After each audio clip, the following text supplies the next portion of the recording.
Saber, entender, compreender, conhecer, descobrir, ouvir.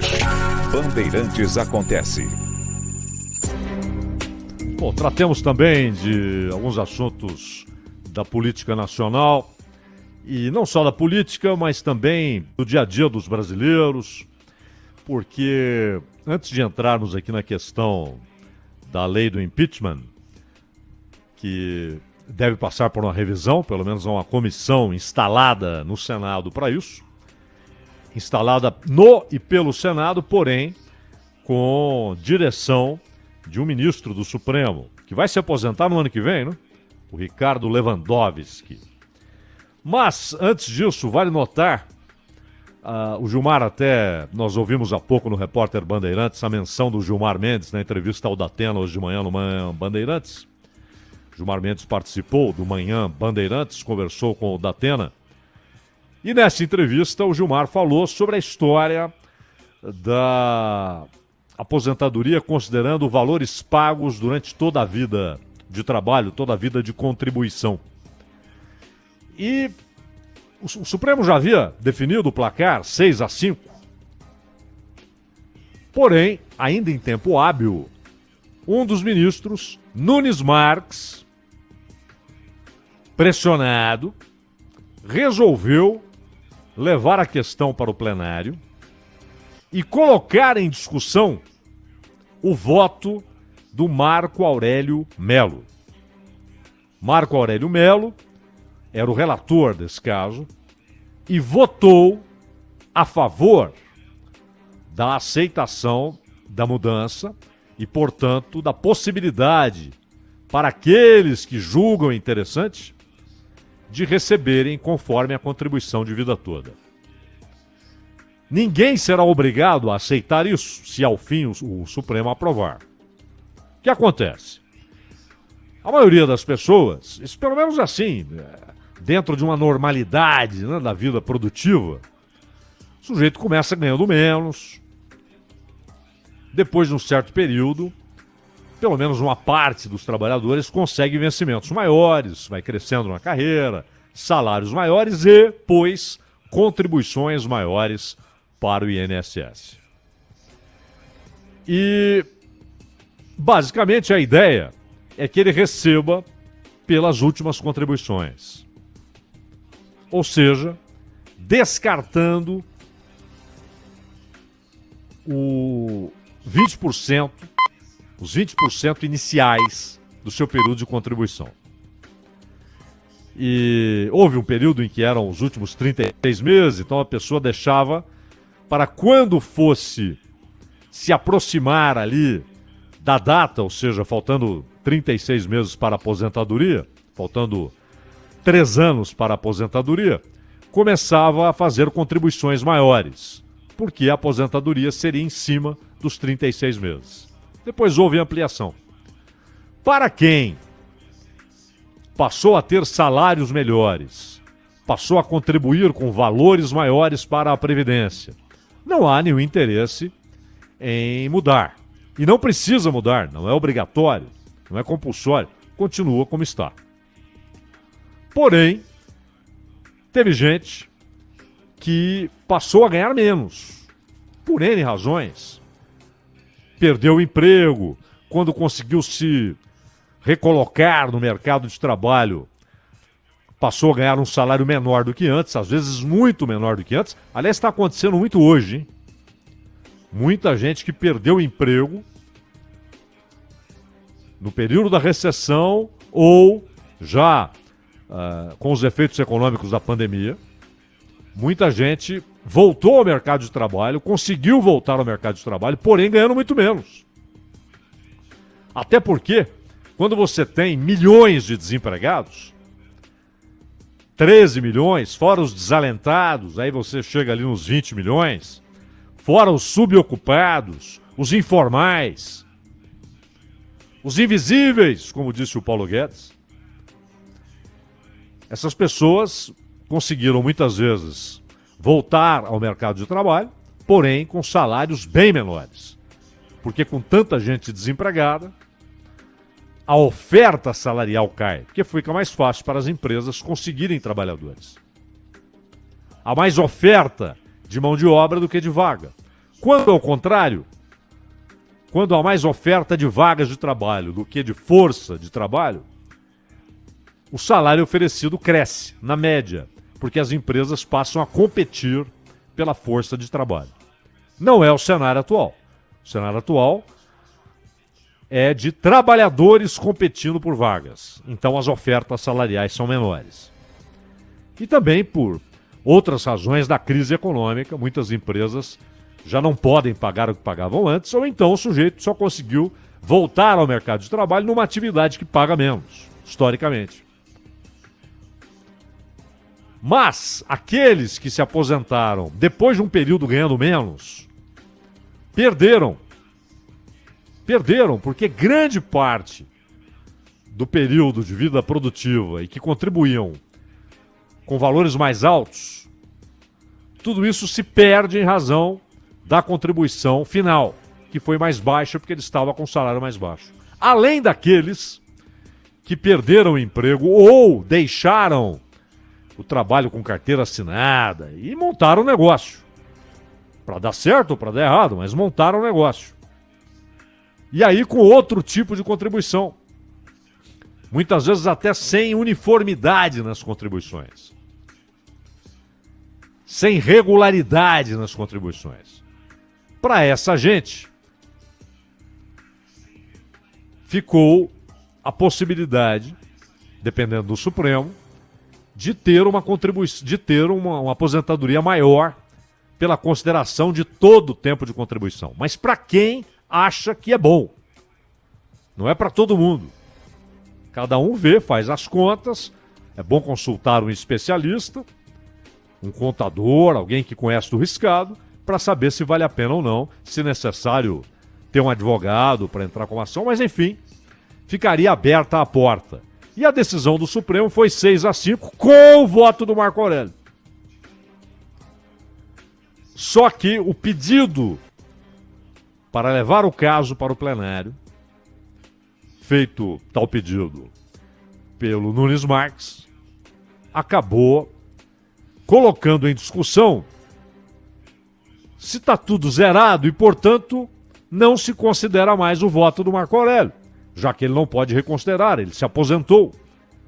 E no lugar dele está o André Mendonça. Pode haver, pois, uma nova votação, desconsiderando o voto do Marco Aurélio Mello, e caso todos votem da mesma maneira como votaram no plenário virtual, se votarem assim no plenário físico, como votaram no plenário virtual, quem vai decidir a história é o André Mendonça. Ele será o responsável pela decisão, pelo voto decisivo, se todos votarem da mesma maneira. Mas não há essa garantia, porque na votação em plenário físico, os votos são justificados e a exposição de motivos de um ministro pode convencer outro ministro e ele pode mudar o voto. Não é? Mas a estranheza é o que levou Nunes Marques a essa decisão. Isso expõe ainda mais o gigantesco poder que tem hoje o Supremo Tribunal Federal. Porque, convenhamos, não cabe ao Supremo decidir a pertinência econômica, a pertinência política, nem a pertinência social, mas apenas a pertinência legal, constitucional. A discussão a respeito dos efeitos econômicos, sociais, ela deve ocorrer no Congresso Nacional. Tanto que nós ouvimos há pouco o que disse o Gilmar Mendes na entrevista que concedeu ao José Luiz da Atena no Manhã Bandeirantes, hoje. Ele apresentou argumentos econômico-financeiros. Ele falou, olha, não adianta a gente conceder direitos se depois não houver capacidade de pagamento. Mas eu pergunto, algum ministro do Supremo, algum procurador, algum parlamentar, algum governador já aposentado admite que direitos seus reconhecidos com pertinência legal, com base constitucional, sejam removidos porque isso provocaria problemas de caixa, isso provocaria problemas no cofre? Não. Isso nunca entra em discussão. Eu me lembro, em Minas Gerais, e aconteceu em vários outros estados, no Rio de Janeiro, Mato Grosso do Sul, vários estados. De repente, 13º, com pagamentos parcelados para funcionários públicos e também para aposentados e pensionistas. Pagamentos de pensão e de aposentadoria parcelados. E o argumento era lógico, era razoável. Não há dinheiro. O governador chega e diz: encontrei o Estado quebrado. Então, o que eu posso fazer? Eu não tenho dinheiro para pagar. E aí, parcelamentos mil de 13º, de salário, de aposentadoria, de pensão, mas nenhum centavo a menos no salário pago aos parlamentares, aos integrantes do Judiciário, do Ministério Público, ao secretariado do governador. Nenhum centavo. Nem por solidariedade. E mais, nenhum centavo a menos nos gastos. Continuaram com aqueles jantares exuberantes, né? Os gastos de todas as tardes, aquele café farto, com fruta, com pão disso, pão daquilo, café colonial, né? Pela manhã e à tarde. E o combustível pago pelo contribuinte. E a moradia, e a viagem, e o carro, e o motorista, os motoristas. Nenhum centavo a menos a gastança. Nem em forma de solidariedade aos pensionistas, aos aposentados, aos funcionários públicos. Então, não cabe ao Supremo discutir a consequência econômica, mas sim a pertinência jurídica, a pertinência legal, a base constitucional. E qual foi a alegação do Nunes Marques para dizer: escuta, vamos anular isso tudo aqui e vamos para o plenário físico?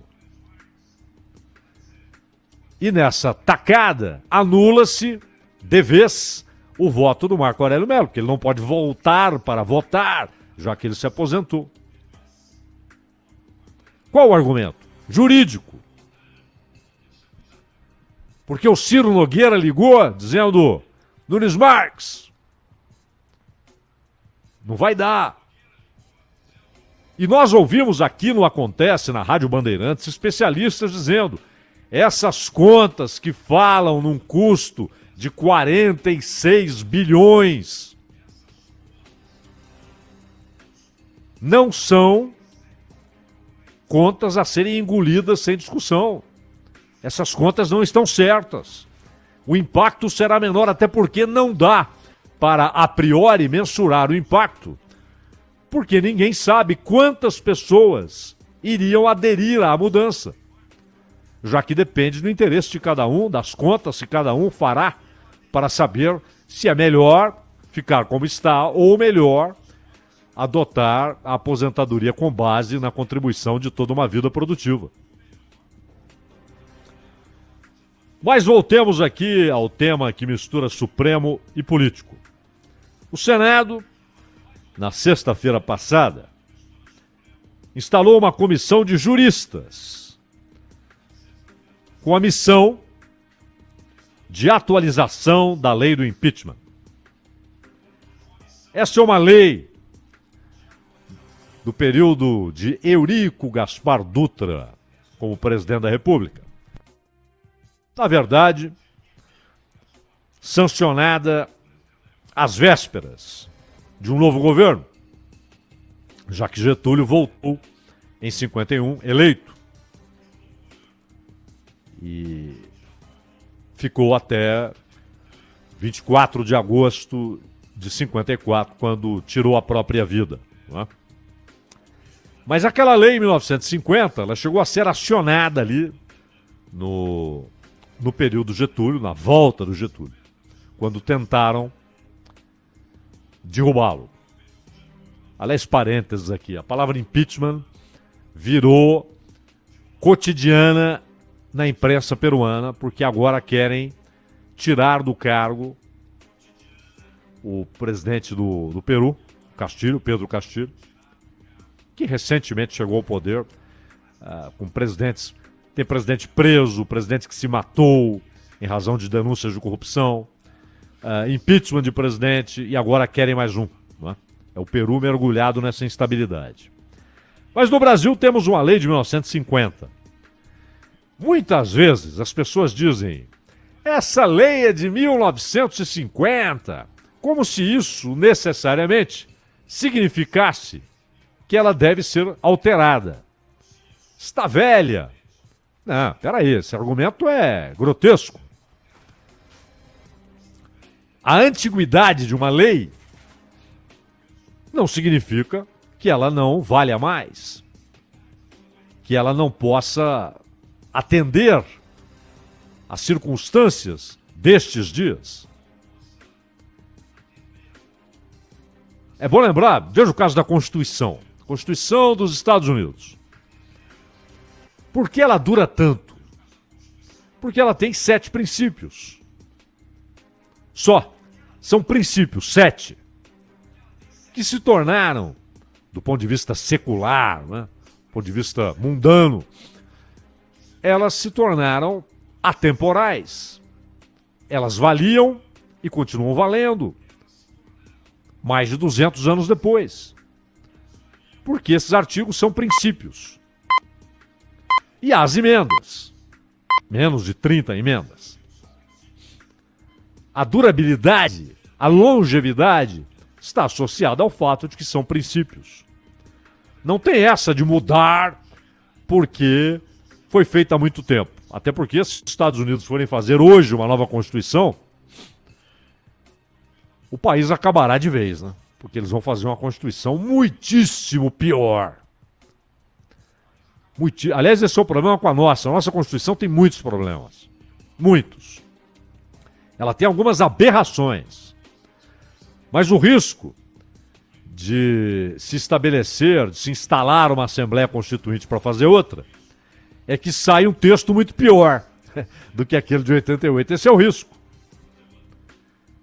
Porque muitas vezes, não, tem de mudar, porque há coisas que precisam ser alteradas, estão como cláusulas pétreas, imutáveis, então o jeito é fazer outra Constituição. Cuidado!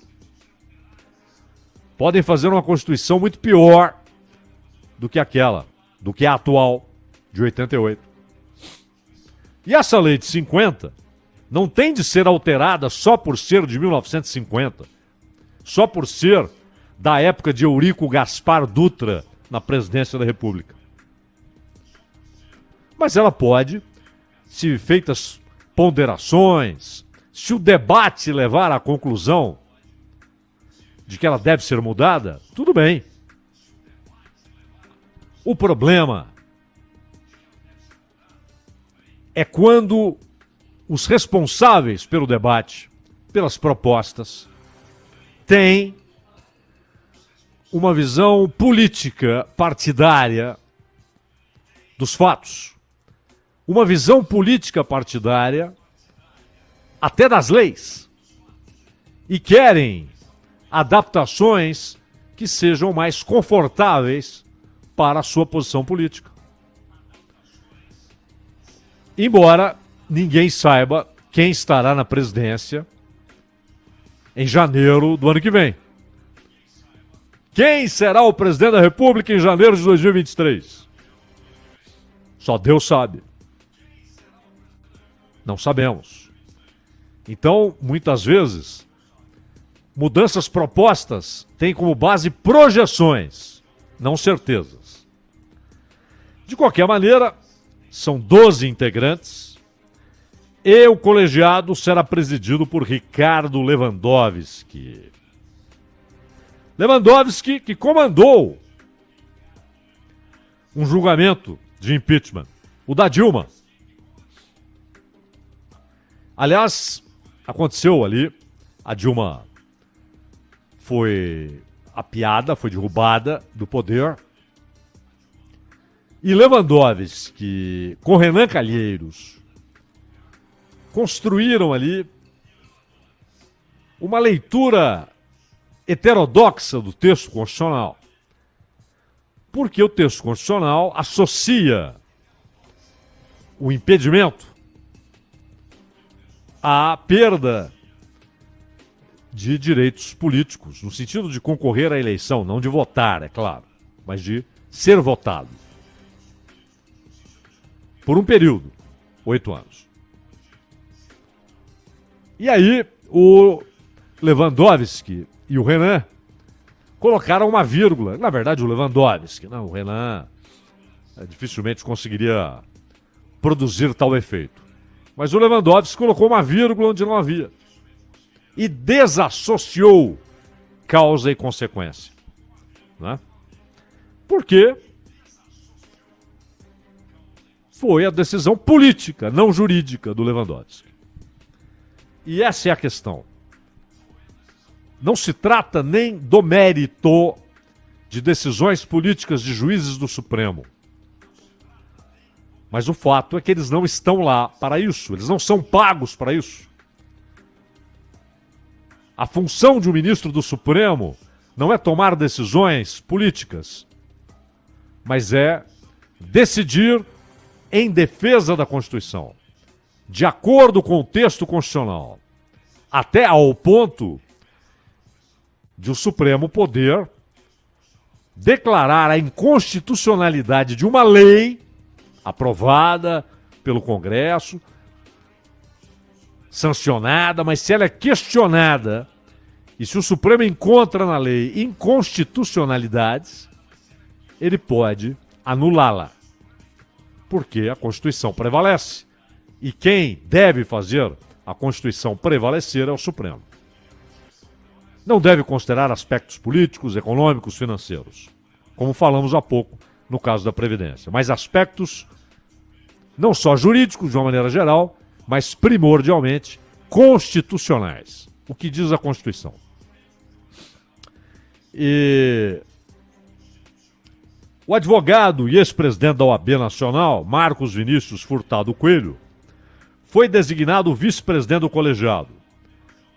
Relatoria ficou com Fabiane Pereira de Oliveira, que já foi secretária-geral da presidência do Supremo.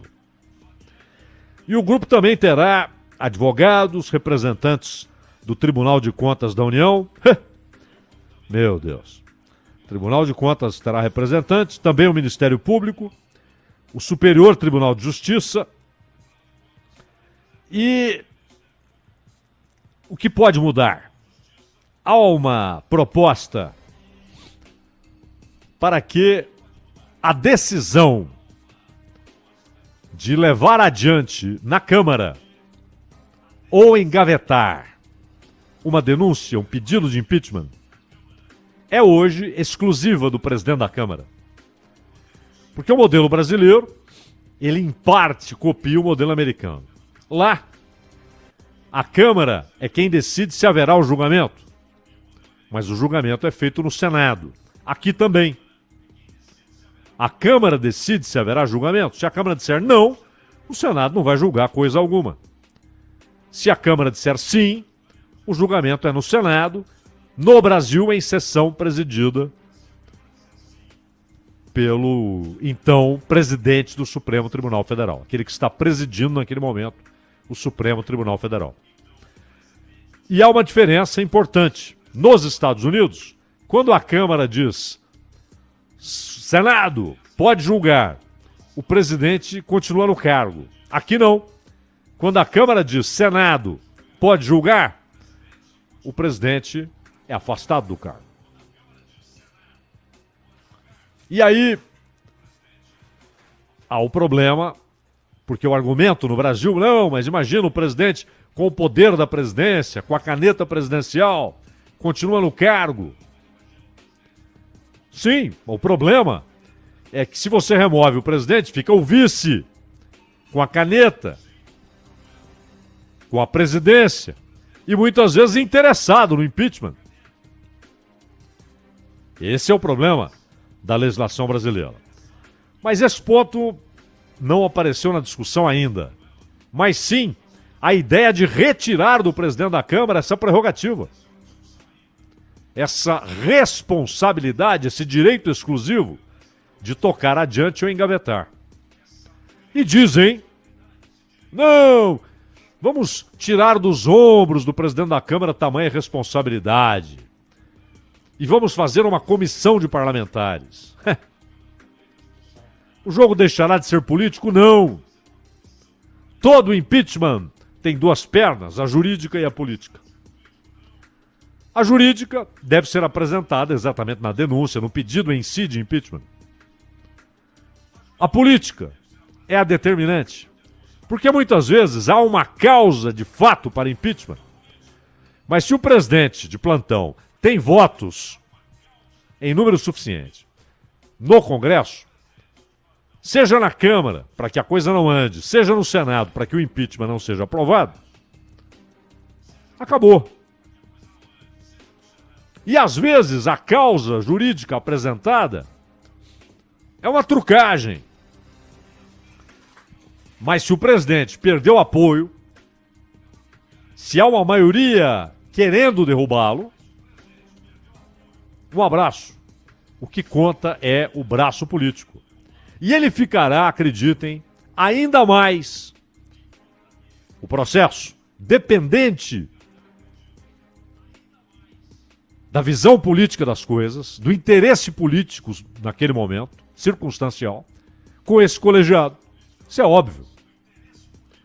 Porque haverá um jogo partidário. Quem formará essa comissão? E, de certa maneira, a decisão, porque o presidente da Câmara só diz o seguinte, Câmara, vamos analisar, votem aí, que passe por comissões e ao fim, se necessário, que chegue ao plenário e o plenário decide se a coisa vai para o Senado ou não. Ele não vota o voto decisivo, o voto definitivo. Ele só diz anda ou não anda. Uma comissão decidindo se anda ou não anda, já é o estabelecimento do ambiente político onde se dará a votação na Câmara. Claro. E o outro ponto é punição para pedidos de impeachment que não sejam consistentes, que sejam levianos. Tá bom. Mas quem decidirá se há consistência, se o pedido é leviano ou não? E aí a possibilidade de uma punição jurídica a quem apresentou o pedido. Lewandowski deve dizer isso. Quem será responsável? A comissão deve responder. Será uma avaliação subjetiva ou objetiva? Quais os parâmetros para dizer se aquilo é consistente ou não? Então, as mudanças apresentadas com toda a perfumaria podem tornar a lei pior, muito pior do que ela é. Danilo. Lembrando que o comentário do Cláudio Zaidan fica disponível também em podcast. É só acessar o Entendendo a Notícia no seu agregador de podcast favorito e conferir esse e outros comentários também. Rede Bandeirantes de Rádio. Bandeirantes acontece.